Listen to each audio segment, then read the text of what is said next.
negara yang bidang pergadaian. Ya, jadi PT Pegadaian itu perusahaan negara. Tapi kalau usahanya sendiri atau badan usahanya, bidang usahanya disebut sebagai pergadaian. Ya, pergadaian. Ini sesuai dengan peraturan mengenai pergadaian yang terbaru. Kalau dulu namanya aturannya apa? Berbunyi pegadaian. Ya, tapi dalam perkembangannya kemudian pemerintah membuka kesempatan bagi swasta ya untuk membuka usaha pergadaian yang resmi. Ya, kalau saudara lihat di kampung-kampung itu dulu banyak sekali usaha pergadaian. Nah, sejak tahun 2000 berapa ya 18 ya ada upaya untuk menjadikan perusahaan pergadaian ya yang ada di kampung-kampung itu sebagai perusahaan yang resmi yang terdaftar di OJK. Jadi kalau dulu sebelum tahun 2018 ya yang diakui sebagai perusahaan yang bergerak di bidang pergadaian yang resmi itu hanya PT Pegadaian. Kalau dulu Perum Pegadaian yang menjadi Perjan Pegadaian sampai terakhir namanya berubah menjadi PT Pegadaian. Ini dulu adalah satu-satunya perusahaan yang bergerak di bidang gadai yang sifatnya resmi. Ya. Nah, sejak tahun 2018 kemudian ada upaya untuk menjadikan pergadaian yang ada di kampung-kampung itu, ya, yang ada di wilayah kota atau wilayah provinsi, itu menjadi bidang usaha yang resmi yang terdaftar dan dilindungi oleh OJK. Ya, sehingga kemudian banyak peraturan baru yang muncul setelah tahun itu, setelah tahun 2018 itu. Nah, sekarang ini kondisinya ada sekitar 194, ya, 194 perusahaan pergadaian di Indonesia ya, dengan berbagai macam skala. Ada yang skalanya nasional, ada yang skalanya provinsi, ya, ada juga yang skalanya kota atau kabupaten. Jadi usaha pergadaian yang ada di Indonesia saat ini itu bisa berdasarkan wilayah kerjanya, ya itu bisa dikelompokkan menjadi tiga, yaitu yang wilayah kerjanya nasional, yang kedua provinsi, kemudian yang ketiga adalah yang beroperasi di wilayah kota. Nah, yang beroperasi di wilayah nasional hanya ada satu di Indonesia, yaitu PT Pegadaian. Ya, hanya ada satu, yaitu PT Pegadaian.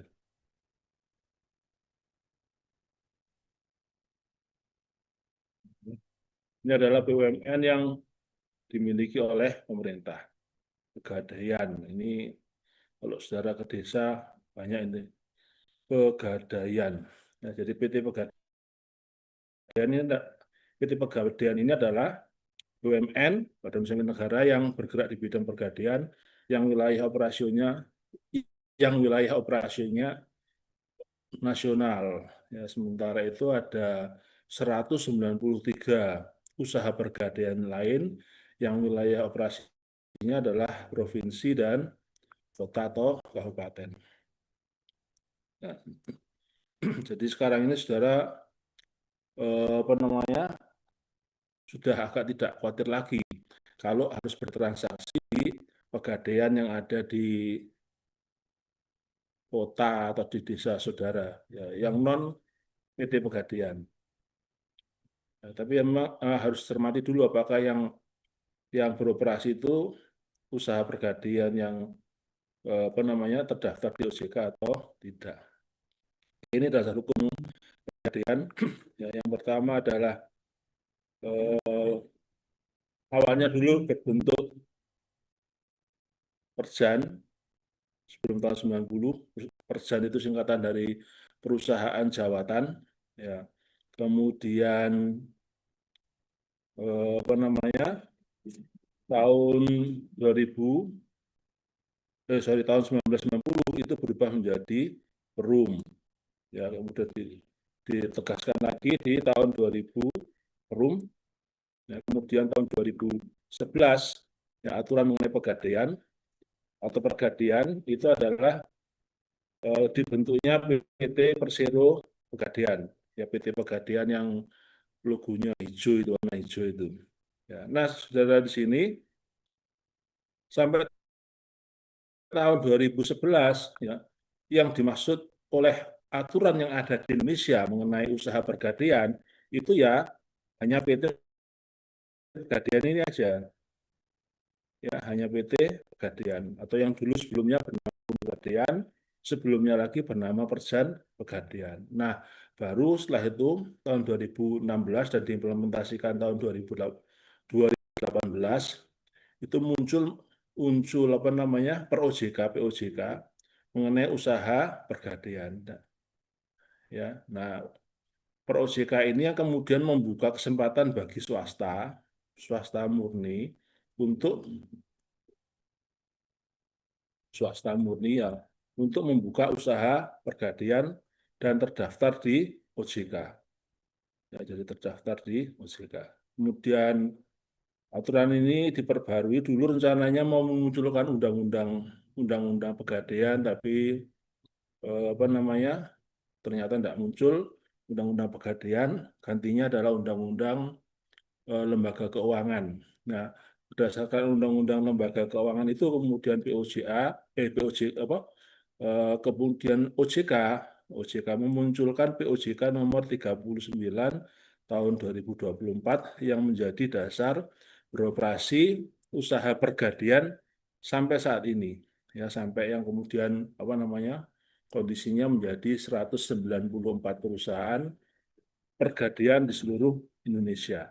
Ya, di aturan-aturan yang kita bahas itu adalah aturan-aturan atau operasi pergadaian based on atau didasarkan pada POJK 39 nomor 39 tahun 2024. Ya.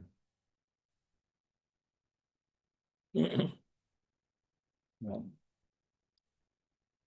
definisi gade, ya, definisi gade adalah hak yang diperoleh oleh seseorang yang mempunyai piutang atas suatu barang bergerak. Ya, jadi apa namanya pada usaha gade ini berarti nanti akan ada perusahaan yang bergerak di bidang pembiayaan dan ada nasabah. Ya. Nah, kemudian berdasarkan hukum gade, maka nasabah itu harus menyerahkan barang yang digadekan sebagai jaminan atas utangnya, ya sebagai jaminan atas utangnya. Dan karena diserahkan itu, maka kemudian muncul hak gade, yaitu hak yang diperoleh oleh seseorang di sini adalah kreditur atau perusahaan gade, ya kreditur atau perusahaan gade yang mempunyai piutang. Hak untuk apa? Hak untuk menjual barang yang diagungkan. Ya, jadi kalau misalkan saudara bergerak atau punya usaha bidang pergadaian, ada orang yang menggadaikan emasnya, ya, maka kemudian emas itu diserahkan kepada kreditur, ya kepada perusahaan pegadaian. Bukan surat kepemilikan emas, tapi emasnya sendiri. Jadi barang barang bergerak itu yang diserahkan kepada kreditur. Nah, nantinya kalau kemudian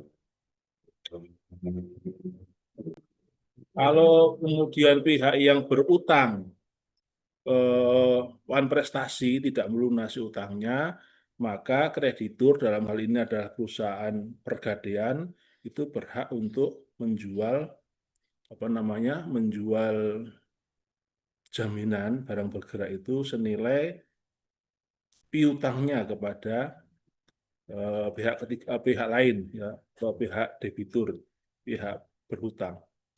Nah, jadi boleh menjual. Jadi emasnya bisa dijual sehingga kemudian apa namanya tidak boleh misalkan saudara menggadaikan emas sudah jatuh temponya sudah sangat lama, kemudian dilelang oleh apa namanya dilelang oleh pergadaian perusahaan atau usaha pergadaian, ya kemudian saudara protes nggak bisa. Ya, yang bisa saudara lakukan adalah kalau misalkan saudara dapat pinjaman gade, ya misalkan 5 juta, ya emas saudara misalkan 5 gram berarti 10 juta. Ya, kemudian saudara tidak melunasi utang saudara yang 5 juta, maka perusahaan gade baik itu swasta maupun BUMN itu berhak menjual emas tadi ya dengan harga 10 juta. Cuman kemudian yang 5 juta digunakan untuk melunasi piutangnya, melunasi utang saudara, yang 5 juta harus dikembalikan kepada saudara. Tidak boleh semuanya diambil oleh perusahaan gade. Jadi itu yang disebut sebagai hak gade, hak untuk menjual barang jaminan. Nah, skema skema kredit ya skema kredit yang berkaitan dengan barang bergerak atau berkaitan dengan jaminan barang bergerak itu sebenarnya ada dua. Yang pertama adalah gade, ya kemudian yang kedua adalah fidusia, ya jadi gade dan fidusia. Nah, ini adalah ciri-ciri fidusia dan ciri-ciri gade itu kebalikan dari ciri-ciri fidusia. Ya, jadi ciri-ciri gade itu berkebalikan dengan ciri-ciri dari fidusia.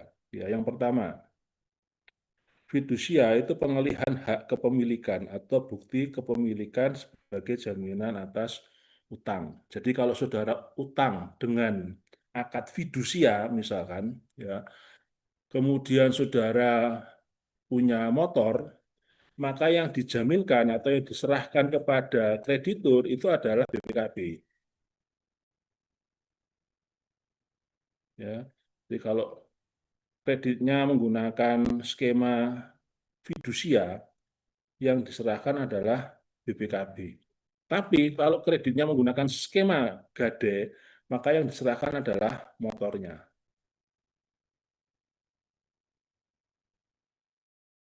Ya, jadi sekali lagi, kalau fidusia, kalau kreditnya berdasarkan akad fidusia, yang diserahkan sebagai jaminan itu adalah BPKB atas motor atau mobil. Sementara kalau kemudian utangnya gade atau piutangnya gade, yang diserahkan sebagai jaminan adalah motor, ya, adalah motor. Ya, kemudian perbedaan yang kedua antara gade dan fidusia adalah untuk fidusia, benda yang dijaminkan tetap ada pada debitur. Jadi kalau akadnya fidusia, karena yang digunakan sebagai jaminan adalah BPKB, artinya berada pada debitur. Ya, jadi tetap dimiliki. Itu kalau akadnya fidusia. Ya, jadi kalau akadnya fidusia sekali lagi yang digunakan sebagai agunan adalah BPKB, motor masih berada pada pemilik. Ya, kalau gade, ya maka yang diserahkan adalah motornya, ya motornya yang diserahkan sehingga pada gade benda yang dijaminkan itu posisinya ada pada kreditur atau perusahaan pergadaian. Ya, jadi benda ada di perusahaan kreditur atau perusahaan pergadaian untuk gade. Yang kedua, yang ketiga, fidusia itu bisa dilakukan untuk benda bergerak atau tidak bergerak. Ya, sementara gade itu hanya untuk benda bergerak. Ya kan nggak mungkin ya saudara benda tidak bergerak itu misalkan rumah ya. Nggak adekan rumah kan nggak mungkin. Artinya saudara kemudian apa namanya ngangkut rumah saudara dibawa ke perusahaan gade, diserahkan ke perusahaan gade kan nggak mungkin. Jadi gade itu hanya bisa untuk barang bergerak.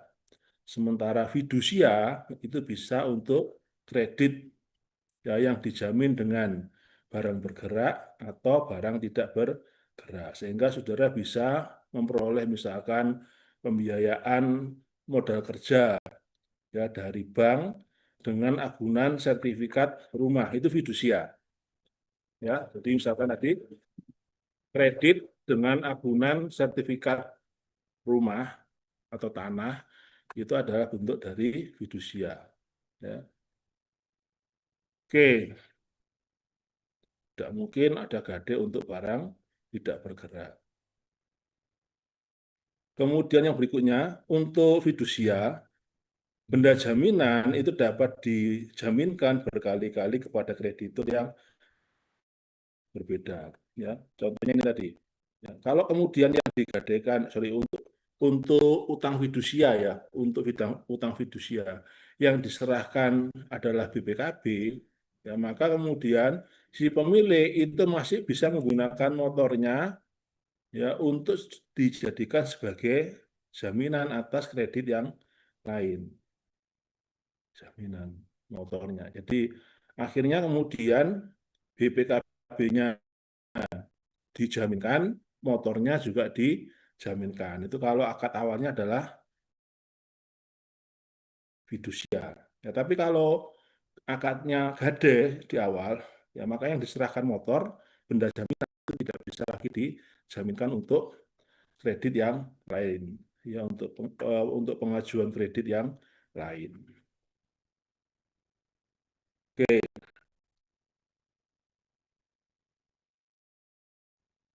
kemudian yang berikutnya adalah fidusia memberikan kewenangan kepada kreditur untuk menjual benda jaminan atas kekuasaannya sendiri, sementara gade itu memberikan kewenangan kepada kreditur untuk mengambil sendiri pelunasan secara mendahului. Jadi tadi yang seperti saya contohkan, ya kalau gade, ya, saudara utangnya 10 juta, kemudian barang emas yang saudara gadekan nilainya, sorry, saudara utang 5 juta, emas yang saudara gadekan nilainya 10 juta, maka perusahaan gade hanya bisa apa namanya menjual emas saudara sampai senilai 5 juta. Ya. Tapi kalau fidusia, ya fidusia, ya, rumah saudara fidusiakan atau BPKB saudara fidusiakan, saudara kredit, saudara mengajukan kredit, jaminannya BPKB. Maka kalau saudara prestasi, ya prestasi, apa namanya perusahaan kreditur itu kemudian bisa menjual benda jaminan. Artinya seluruh hasil penjualan biasanya menggunakan lelang itu bisa di HI atau menjadi hak dari kreditur, yaitu untuk fidusia. Ya, jadi 100% menjadi milik dari kreditur. Ya, itu adalah perbedaan antara fidusia dan gade. Sekali lagi, ya, di 5 poin ini, ya, meskipun tidak disebutkan, saudara tahu bagaimana karakteristik gade, yaitu lawan dari karakteristik fidusia.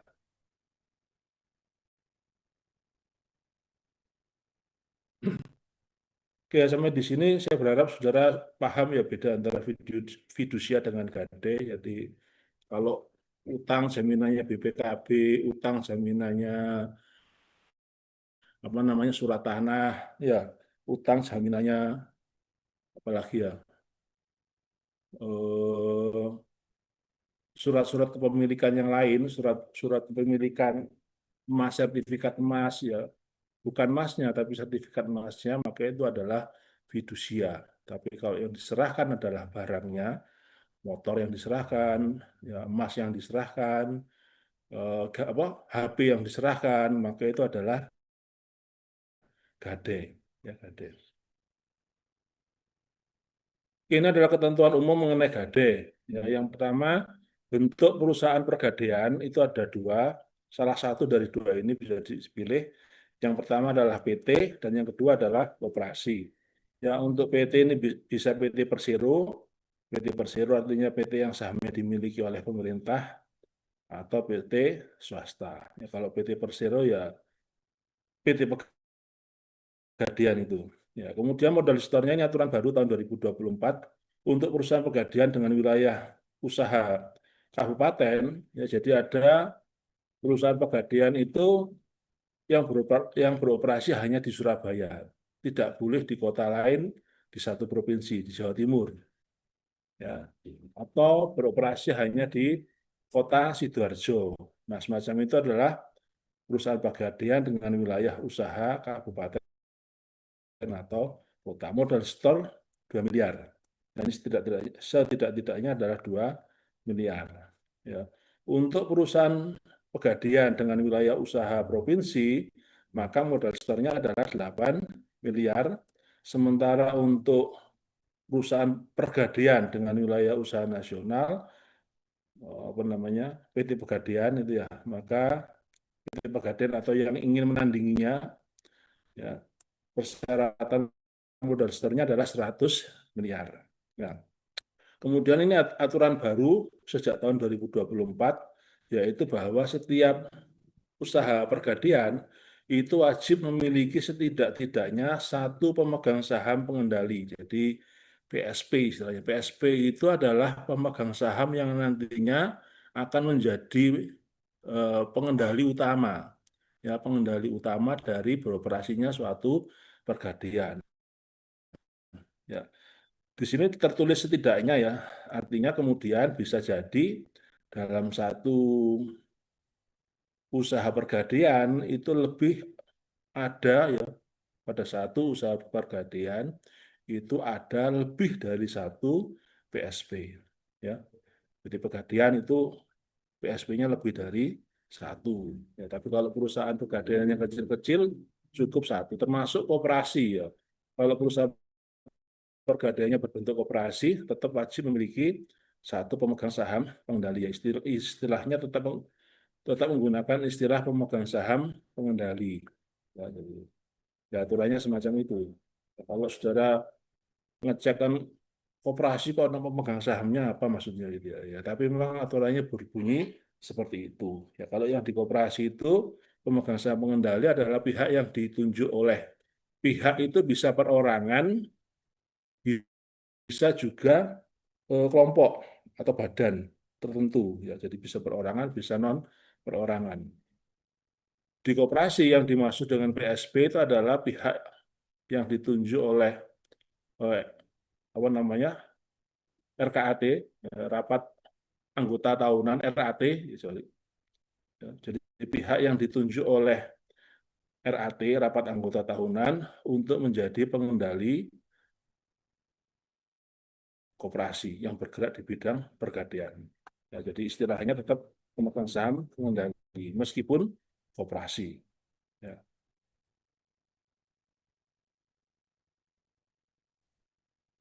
Ya. Kemudian ini adalah kegiatan usaha pergadaian.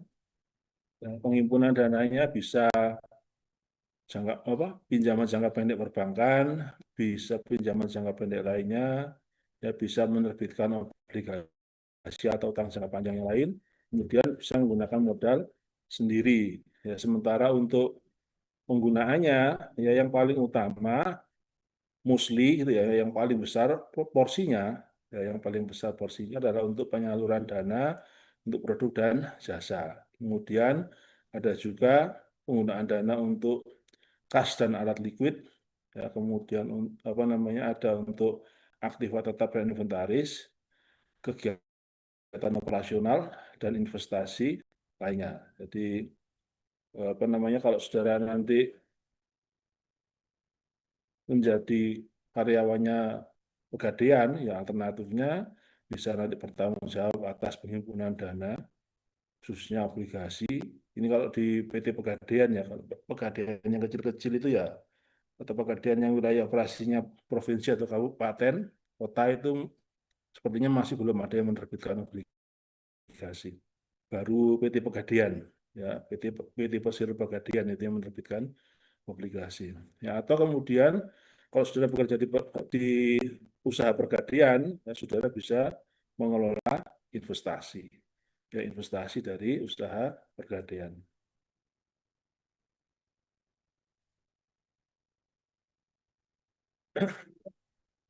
Kemudian yang berikutnya, ini adalah produk jasa dari usaha pergadaian berdasarkan POJK 2024.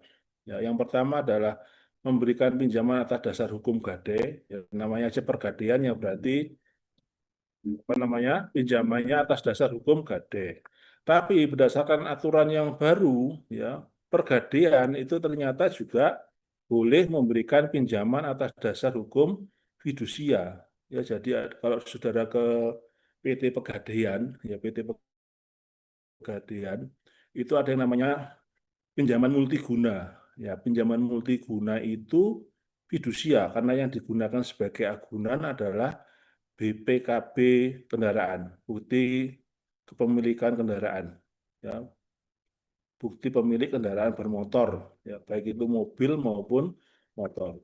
Ya, jadi di aturan yang baru, eh, apa namanya, Pergadian itu diperbolehkan memberikan pinjaman atas dasar hukum fidusia. Nah, kemudian ini yang klasik juga, Pegadaian sejak dulu itu menerima jasa penaksiran barang. Penaksiran barang itu menilai harga pasar dari suatu barang. Ya, umumnya adalah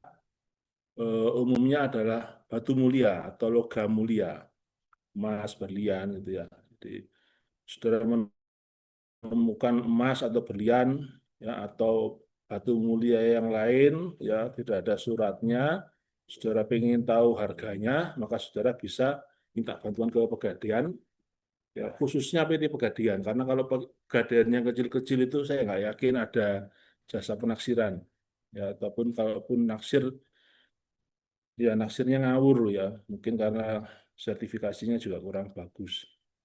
Nah, jadi kalau sudah menemukan logam mulia nggak jelas, nggak tahu harga pasarnya, sudah mau jual, ya ditaksir dulu di PT Pegadaian. Ya, kemudian di Pegadaian juga ada usaha penitipan barang, ya, termasuk safety deposit box.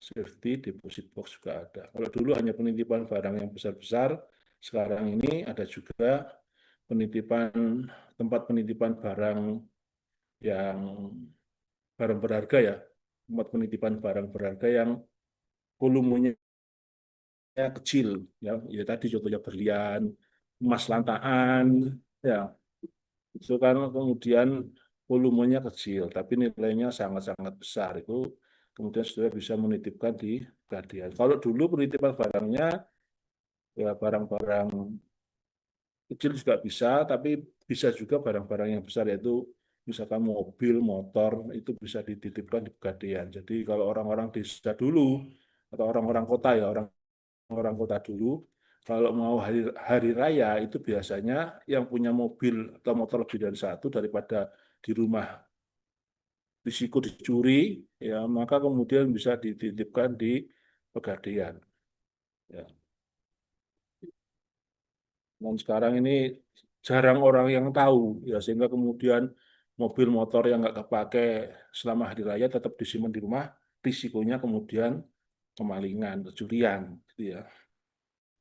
Kemudian produk jasa yang lain adalah ada gadai online, ada bergadai macam-macam sekarang ini, ya, termasuk pendanaan untuk umroh, ya, pendanaan untuk haji, pendanaan untuk apa namanya, pendanaan untuk wisata religi, itu juga ada. Artinya kalau kalau yang Islam kan biasanya wisata religinya kan umroh, ya, tapi kalau yang Nasrani kan nggak tahu pergi ke Roma atau kemana, itu ada apa namanya jasa Pegadaian yang terkait dengan pendanaan untuk apa namanya wisata religi, ya wisata religi.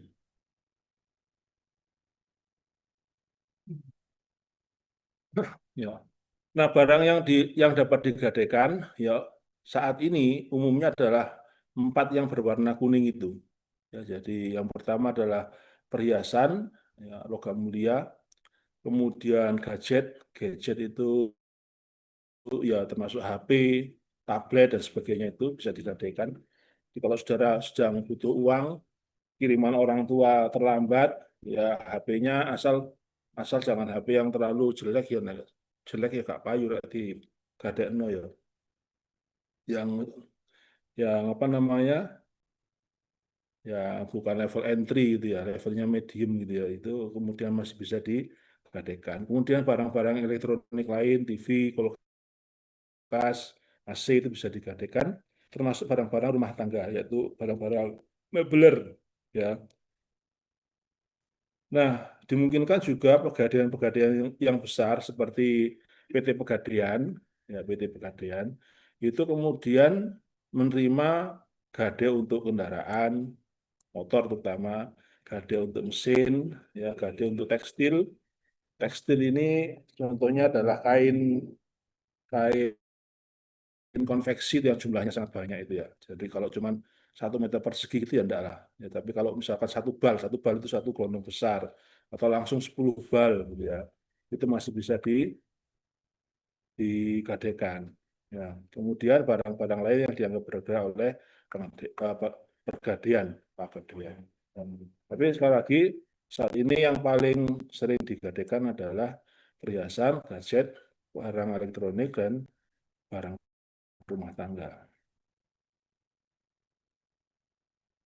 Nah, ini adalah jenis-jenis barang yang tidak bisa digadaikan, binatang, hasil pertanian, barang dagangan dalam jumlah yang besar, ya, kendaraan yang amat besar, traktor, forklift, bigu, ya, kalau ono sing apa gelem nampa gaden bigu itu ya. Kemudian barang milik pemerintah, serta barang-barang ilegal. Barang milik pemerintah ini apa namanya? Kalau digadaikan dianggap pencurian, ya, dianggap pencurian. Nah, ini barang yang tidak dapat digadaikan. Kemudian di apa namanya? Di usaha pegadaian kita mengenal beberapa jenis profesi. Yang pertama adalah juru taksir. Ya, juru taksir ini eh, petugas pegadaian yang ber apa namanya, fungsi untuk menilai harga wajar dari suatu barang. Ya, macam-macam barang itu. Jadi bisa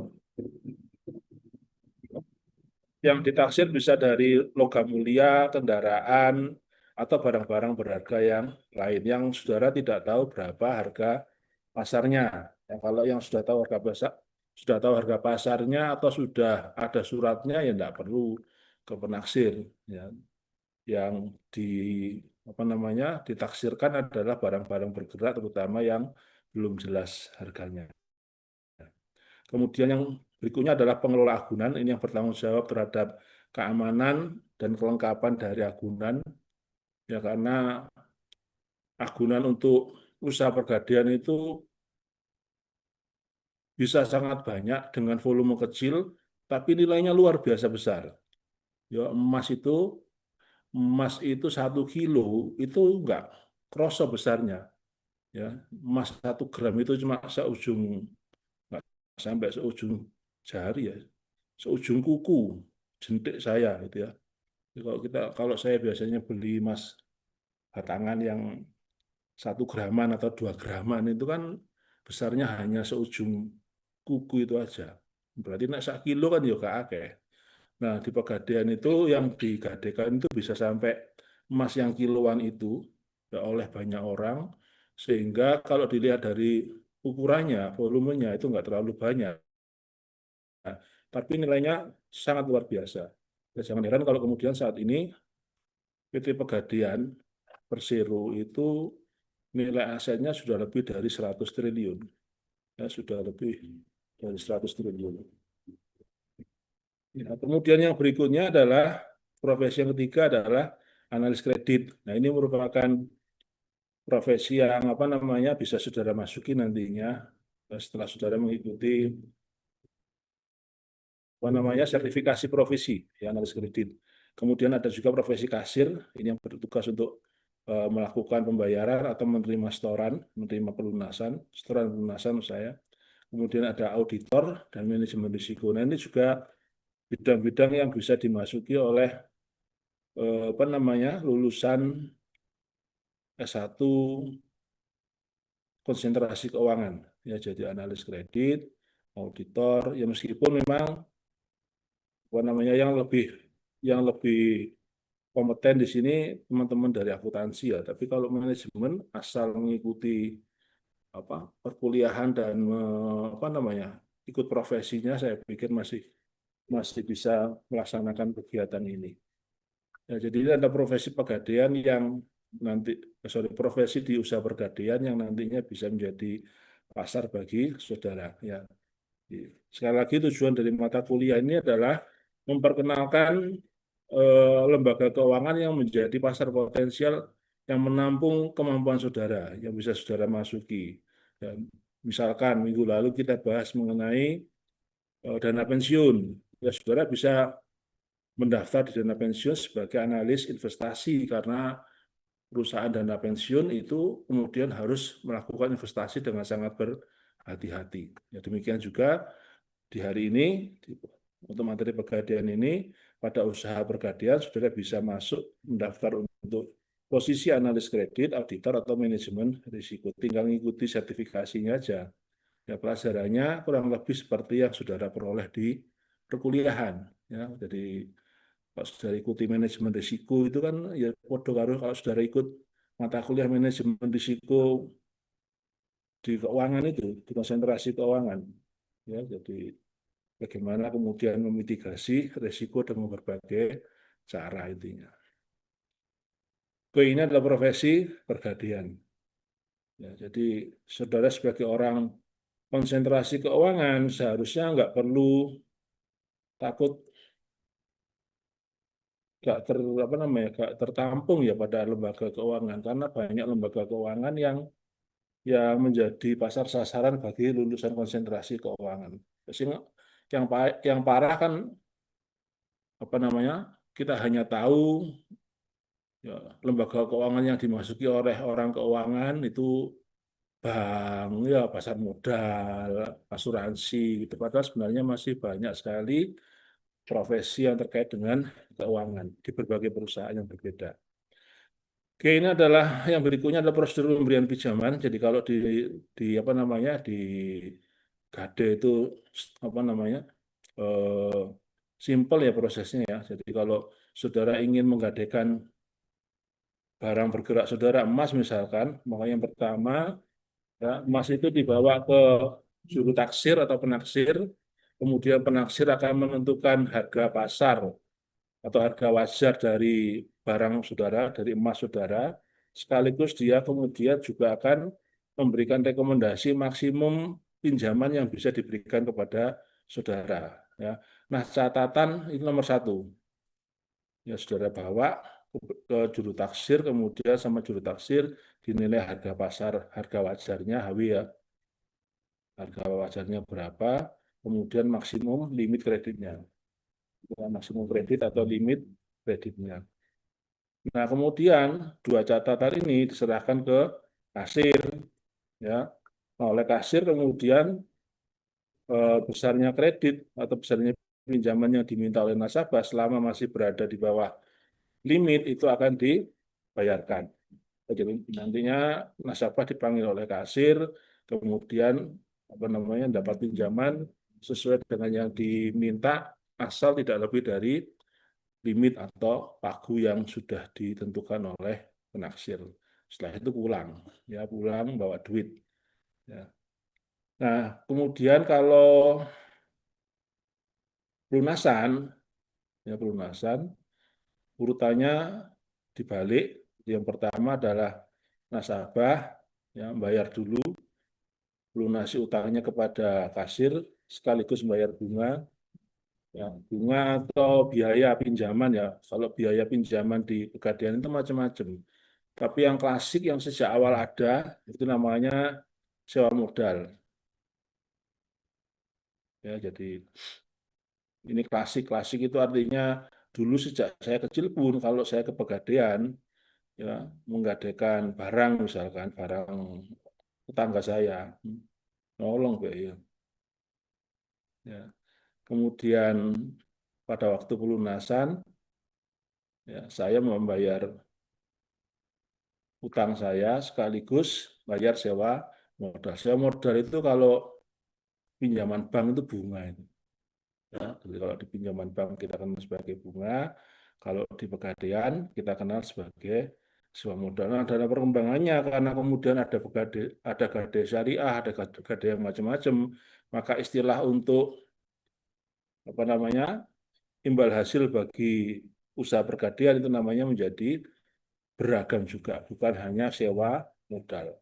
Jadi kalau sudah artinya kalau sudah nanti membaca di pengumumannya Pegadaian, sewa modal 1% misalkan per 15 hari. Ya.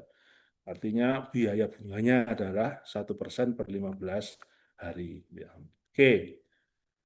Nah, nasabah kemudian bayar kepada kasir, ya, utang ditambah dengan sewa modalnya, kemudian kasir akan akan memerintahkan atau mengeluarkan surat perintah pengeluaran barang. Ya, jadi ada surat perintah pengeluaran barang sampaikan kepada petugas penyimpanan, oleh oleh petugas penyimpanan kemudian barang diserahkan kepada barang ya diserahkan kepada nasabah.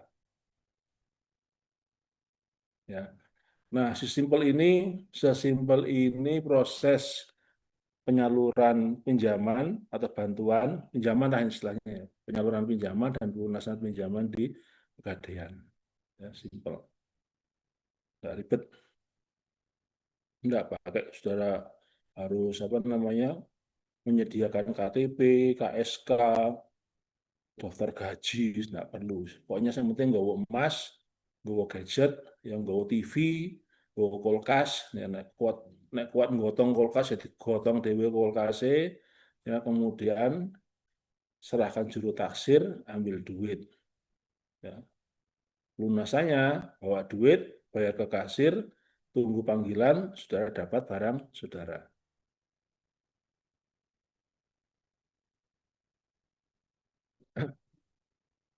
Nah, yang berikutnya adalah pelelangan. Ini adalah aktivitas rutin yang dilaksanakan Pegadaian. Kalau di PT Pegadaian itu, kalau saya nggak salah setahun dua kali ya proses pelelangan ini. Penyebab pelelangan itu adalah nasabah tidak memperpanjang masa pinjaman dan tidak menebus barang yang digadaikan. Ya, jadi pinjaman-pinjaman yang sudah jatuh tempo tapi kemudian tidak ditebus, ya tidak ditebus itu tidak dilunasi maksudnya. Ini istilah gaden ya, nebus barang gadean. Sudah sudah jatuh tempo tapi kemudian tidak ditebus atau dilunasi, maka barang tersebut kemudian akan dilelang, ya, barang akan dilelang. Ya. Nah, hasil pelelangan kemudian di apa namanya dicocokkan dengan harga taksiran. Ya, jadi kalau ternyata barang dilelang pelakunya di bawah harga taksiran, ya maka barang itu akan dibeli oleh negara dan kerugian ditanggung oleh Perum Pegadaian. Jadi oleh karena itu kemudian petugas taksir atau juru taksir Pegadaian itu harus tersertifikasi supaya nilai taksirannya tidak lebih rendah dibandingkan harga lelang. Ya, jadi, karena kalau kemudian tidak laku atau tidak sesuai dengan harga lelang, ya maka kemudian barang itu akan dibeli oleh negara dan kerugian yang timbul ditanggung oleh Perum Pegadaian. Itu pelelangan. Ya. Oke, nah sekarang yang terakhir ini kita lihat isinya sedikit ya, kita lihat isinya PT Pegadaian. Karena ini adalah perusahaan Pegadaian yang diakui resmi sejak lama. Sejak lama itu artinya sejak awal-awal tahun 1900-an ya. Kalau yang Pegadaian swasta kan diakui diakui pemerintah baru setelah tahun 2016 tadi ya.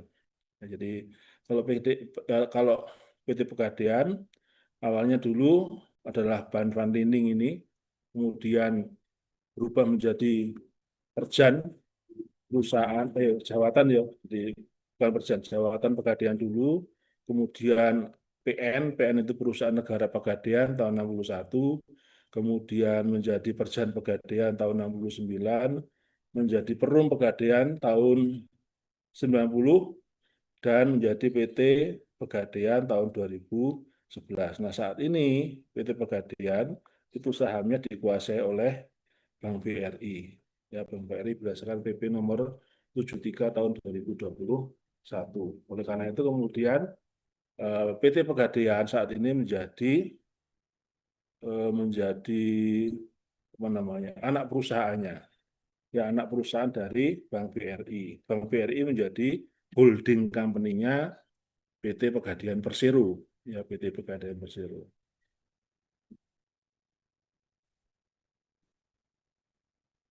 Nah, ini adalah produk-produk jasa, produk dan jasa yang ditawarkan oleh Pegadaian. Ya, ada Gade, Gade ini macam-macam.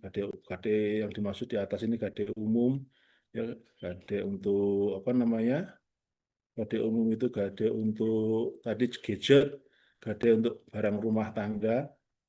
Kemudian ada Gade online, cuma ini sepertinya nggak jalan sekarang karena konsepnya ya rada aneh gitu ya, karena ya, Gade online tetap aja nanti petugas petugas dari Pegadaian harus mengambil barang atau mungkin nasabah yang harus setor barang. Jadi meskipun online, hakikatnya kemudian kepada prakteknya kemudian nantinya harus ada penyerahan barang barang agunan, ya, barang jaminan ke PT Pegadaian. Sehingga kemudian sepertinya ini sudah tidak efektif ini ya, sepertinya loh ya. Kok saya nggak lihat lagi. Kemudian ada gade emas ini yang paling sering dilakukan. Ya, kemudian ada gade efek. Jadi sekarang ini PT Pegadaian membuka kesempatan bagi pemegang saham untuk menggadaikan saham atau obligasi yang dimiliki. Ya, jadi kita bisa mendapatkan pinjaman dengan menggadaikan efek yang kita miliki. Ya. Kemudian ada ini kredit angsuran sistem Krasida ini Gade, Krista ini Gade. Nah, sekarang ada pinjaman serbaguna atau pinjaman multiguna. Ini adalah pinjaman fidusia, ya fidusia. Artinya yang digunakan jaminan bukan motor, tapi yang digunakan sebagai jaminan adalah BPKB dari kendaraan bermotor. Ya. Kemudian pinjaman modal kerja, ada cicilan kendaraan, sampai kemudian ada kredit instansi. Ini juga fidusia. Ya, jadi kredit untuk perusahaan, ya kredit untuk perusahaan. Oke, kemudian yang berikutnya ada galeri 24 ini yang suka berinvestasi di emas, ya.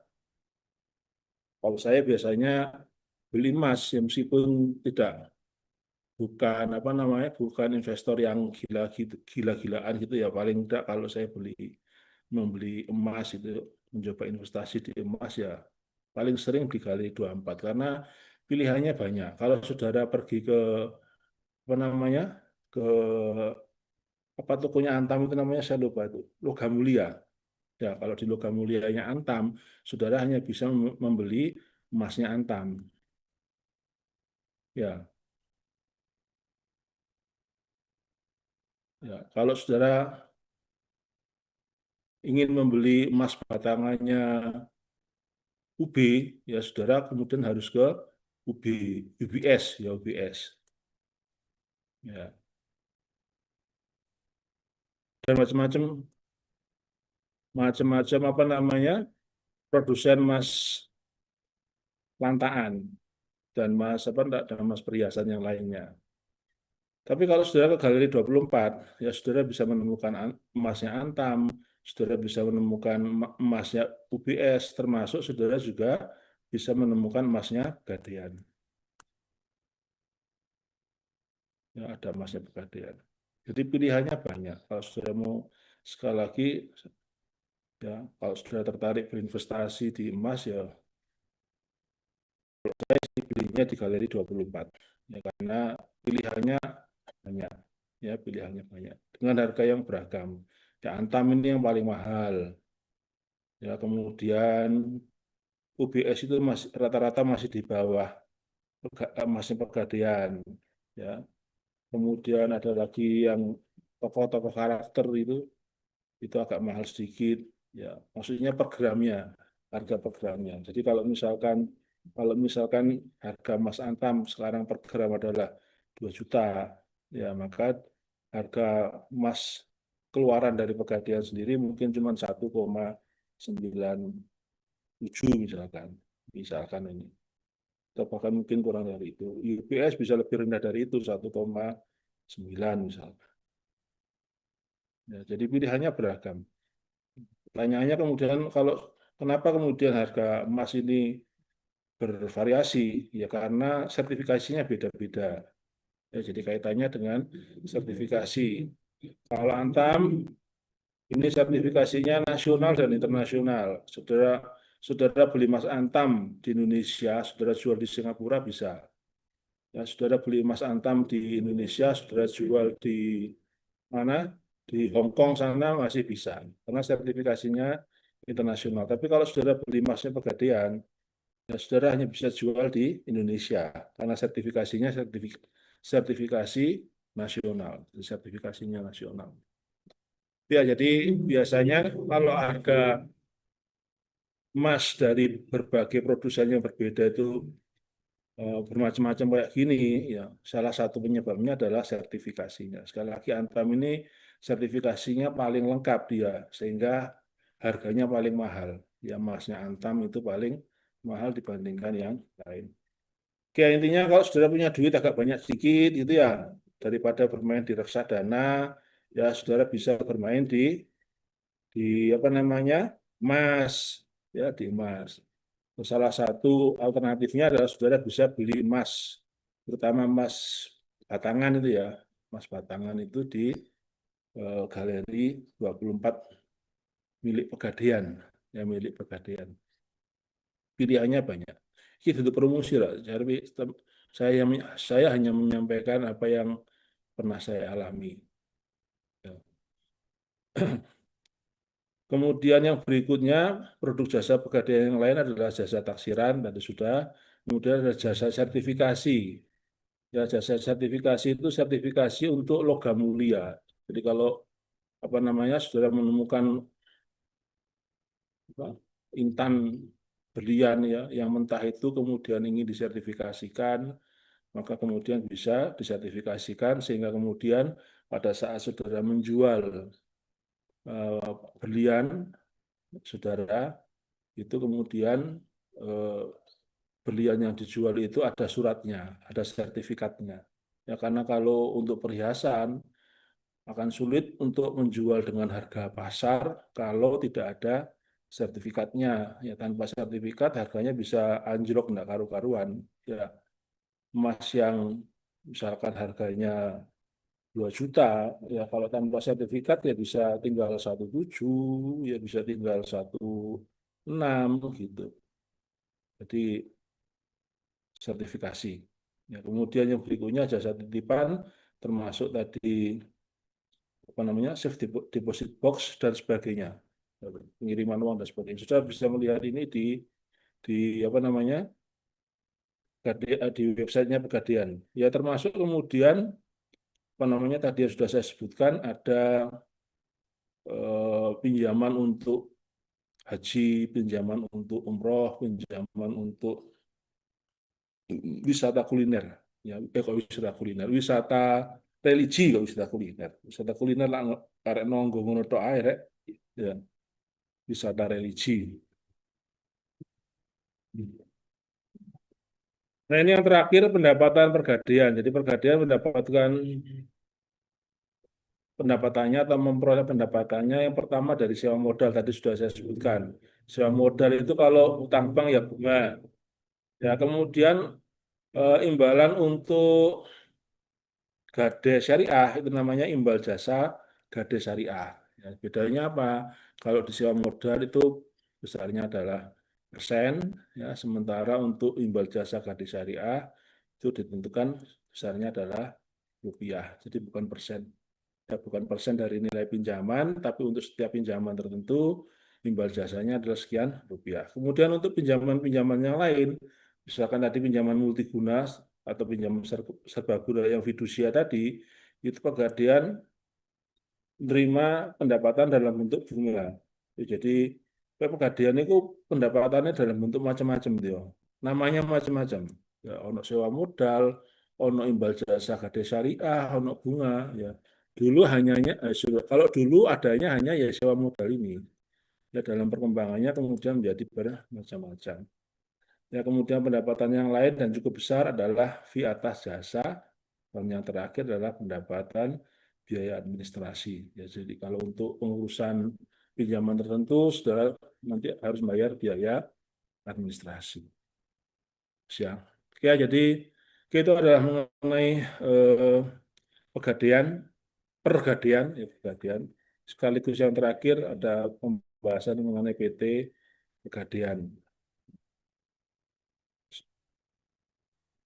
Oke, sehingga sekarang saudara sudah tahu bahwa saudara tidak hanya bisa memanfaatkan pergadaian itu untuk cari pinjaman dengan agunan HP atau dengan agunan laptop, ya, tapi kalau saudara nanti lulus, saudara bisa bekerja pada usaha pergadaian, ya, terutama pada berbagai profesi tadi, ya, misalkan auditor atau manajemen risiko, ya, manajemen risiko.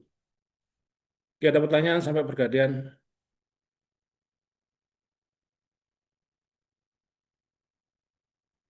Kalau nggak ada, kuliah saya kiri.